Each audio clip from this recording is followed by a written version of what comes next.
Face mass திறக்கம் யாரை பற்றி பார்க்க போகிறோம்னா 234 சட்டமன்ற தொகுதியில் பார்த்தீங்கன்னா விஜய் 108 இடங்களில் ஜெயிச்சிருந்தாலுமே அவருக்கு வந்து 118ன்ற மெஜாரிட்டி கிடைச்சா தான் ஆட்சி அமைக்க முடியுன்ற ஒரு சூழ்நிலை.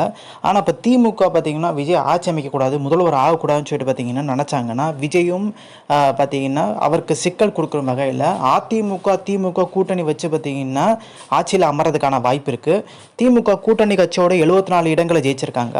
அதிமுக பார்த்தீங்கன்னா 53 இடங்களில் ஜெயிச்சிருக்காங்க. ஸோ மொத்தம் 127 தொகுதியில் பார்த்தீங்கன்னா உங்கள் கையில் இருக்குது. இவங்க 2 பேரும் சேர்ந்து ஆட்சி அமைக்க முடியும். 2 வருஷம் பார்த்தீங்கன்னா திமுகவில் இருக்க உதயநிதி ஸ்டாலின் முதலமைச்சர், 2 வருஷம் எடப்பாடி வந்து முதலமைச்சர்னு சொல்லிட்டு பார்த்தீங்கன்னா இந்த ஒரு டைப் போட்டாங்கன்னா எடப்பாடி பழனிசாமி பார்த்தீங்கன்னா இந்த ஒரு முடிவு எடுத்தாருன்னா விஜய் முதலமைச்சர் ஆகிறதுக்கான வாய்ப்பு இல்லை. ஸோ விஜய்க்கு பார்த்தீங்கன்னா ஒரு 10 இடங்கள் தான் பார்த்தீங்கன்னா தேவை, அதாவது ஆட்சி அமைக்கிறதுக்கு. ஸோ காங்கிரஸ் போன்ற கட்சிகள் பார்த்திங்கன்னா ஆதரவு கொடுத்தா வந்து விஜய் வந்து அரியாசனத்தில் உட்கார முடியும். ஆனால் அதுலேயும் சிக்கல் இருக்குது. அதிமுக ஆதரவு பெறக்கூடாதுன்னு சொல்லிட்டு பார்த்தீங்கன்னா ஒரு செக்கும் வைக்கிறார். சின்ன சின்ன கட்சிகளை பார்த்திங்கன்னா ஆதரவு கொடுத்தாலுமே அந்த ஆட்சி எப்படா கவுளும், ஸோ மெஜாரிட்டி இல்லாமன்ற ஒரு சிக்கல் மாதிரி தான் இருக்குது. ஸோ திமுக 2 பேரும் வந்து கூட்டணி வைக்க மாட்டாங்களான்னு கேட்டிங்கன்னா வைக்கிறதுக்கான வாய்ப்பு இப்போ அதிகன்றாங்கம்மா சொல்கிறாங்க. 2மே திராவிட கட்சிகள், அது அடிப்படையில் நாங்கள் இணைவோம். ஸோ எம்ஜிஆர் பார்த்திங்கன்னா திமுகலேருந்து வந்தவர்னு சொல்லிட்டு எடப்பாடி பழனிசாமி கூட்டணி வைக்கிறதுக்கான வாய்ப்பு இருக்குது. ஸோ இப்போ திமுக அதிமுக இந்த திராவிட கட்சிகளுக்கு மாற்ற பார்த்திங்கன்னா டிவிக்கே விஜய் வந்துட்டார். ஸோ இனி வந்து பார்த்திங்கன்னா திமுக என்ன யோசிக்கணும்னா நம்மளால் இனி வந்து முதலமைச்சர் அரியாசனத்தில் உட்கார முடியுமா இல்லையான்ற ஒரு சிக்கல் ஏற்படும். ஸோ மொதவே இவரை வந்து பார்த்திங்கன்னா எதிர்கட்சியாகவே வச்சுக்கணும். அது விஜயகாந்த் எப்படி எதிர்கட்சியாகவே வந்து வச்சு அப்புறம் அவரால் முதலமைச்சர் ஆக முடியல, அந்த மாதிரி விஜயம் பண்ணுறதுக்கான வாய்ப்பு இருக்குது. ஆனால் விஜய்க்கு பார்த்திங்கன்னா இப்போ வாய்ப்பு இல்லாட்டியும் 2031 வாய்ப்பு இருக்குது. ஆனால் இப்போ அவரை முதலமைச்சர் ஆள்லேருந்து தடுக்கிறதுக்கான வாய்ப்பு பார்த்திங்கன்னா இருக்கான்னு கேட்டிங்கன்னா அதிகமாகவே இருக்குது. ஸோ எந்த ஒரு விஷயம் இல்லாமல், அதாவது எந்த எதிர்பார்ப்பும் இல்லாமல் விஜய்க்கு பார்த்திங்கன்னா எடப்பாடி பழனிசாமி வந்து ஆதரவு கொடுக்க முடியும்.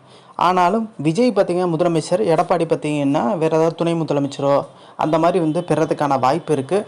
பட் இது சாத்தியமானு கேட்டிங்கன்னா அதிமுகலேருந்து நிறைய பேர் வந்து டிவிக்கில் இணைஞ்சிருவாங்க. இந்த மாதிரி சாத்தியங்கள் இருக்குது. எப்படி வந்து அதிமுகவோட எப்படி தேமுதிக கூட்டணி வச்சாரோ விஜயகாந்த் எதிர்கட்சியாக போனோன்னா எப்படி வந்து ஜெயலலிதா எல்லாத்தையும் விலைக்கு வாங்கினாங்களோ தேமுதிகலேருந்து, அது மாதிரி விஜய் வந்து விலைக்கு மாட்டார்.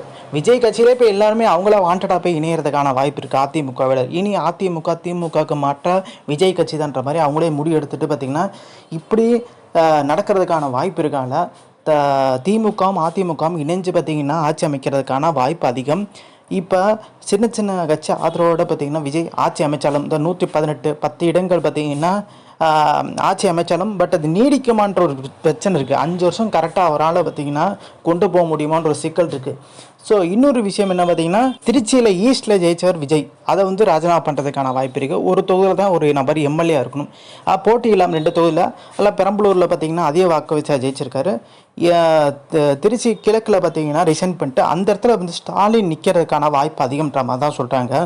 ஸ்டாலின் அங்கே நின்று இப்போ குளத்தூரில் தோத்தார்ல, ஸோ அங்கே வச்சு எப்படியா வெற்றி பெற வச்சு எம்எல்ஏ உள்ளே கொண்டு வரலாம்ன்ற ஒரு எண்ணத்துலையும் பார்த்திங்கன்னா திமுகவும் இருக்கிறதா தகவல் வெளியாக இருக்குது. ஸோ இந்த இன்ஃபர்மேஷன் முடிச்சா like share subscribe. Thanks for வாட்சிங் திஸ் வீடியோ.